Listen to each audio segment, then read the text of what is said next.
dream come true. I can show everyone, the world, like, this is the people I grew up with. This is the food I eat. Look at, our culture. It's truly, more than a dream. Thank you for your support.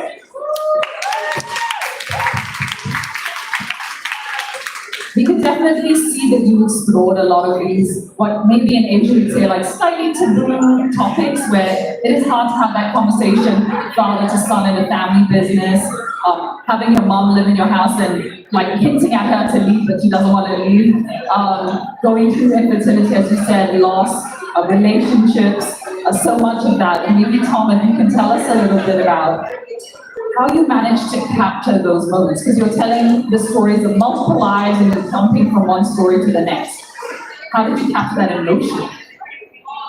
Well, the script was already there, but it's more the commitment of all the cast. They got their part and they understood their story. And they all had great scene partners to play with, to act with. And it just really came naturally for all of it.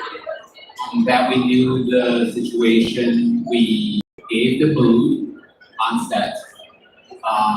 There are some things that, filmic-wise we would do to help them get there. Like, say for example, in the movie, you guys all saw that Ross was in Kuala Lumpur and Lana was in Seattle in her room. In reality, that room was right here, right in the same building. Oh, what do you mean? No, not this building, but it was the same building. That was in the same building, not this building. No. A billion has everything. No, they were in the same building. They were able to act at the same time. So which really helped them that they had that first-hand communication and not just talking through the phone, but being able to just step outside and see each other and talk about the scene. So we did a lot of that, but I have to give credit to the amazing cast. They were just wonderful people. They're wonderful actors. We gave them the script. Without the actors, a script is just, black words on a white piece of paper. They made it come to life. So again, I applaud that. And then Tom, one more question about shooting in Malaysia. So you said, I think earlier you said you had shot here before. Yes. What is it like shooting here, being on set, on location, compared to other countries? Oh, I love it here. Yeah, I love shooting here. When Dan mentioned, when we talked about Malaysia, and of course we talk about a lot of the food, but for me it's more of the people. It's much simpler. I don't know how to describe it, but it's much simpler working with the crew here. There's less agendas. Everybody's just focused on what we're supposed to do, and everybody is just very positive. Even though when you're shooting, things will go wrong or things are gonna, there's simple problems and stuff like that.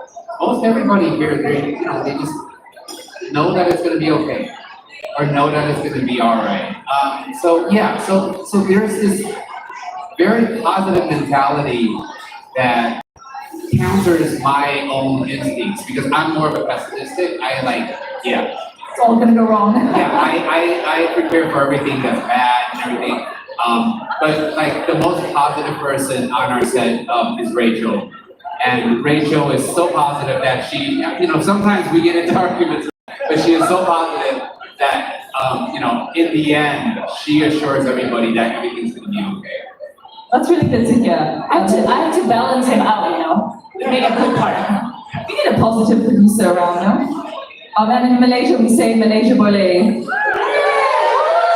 Can you guys say Malaysia boleh? Malaysia boleh. Yeah, Malaysia can.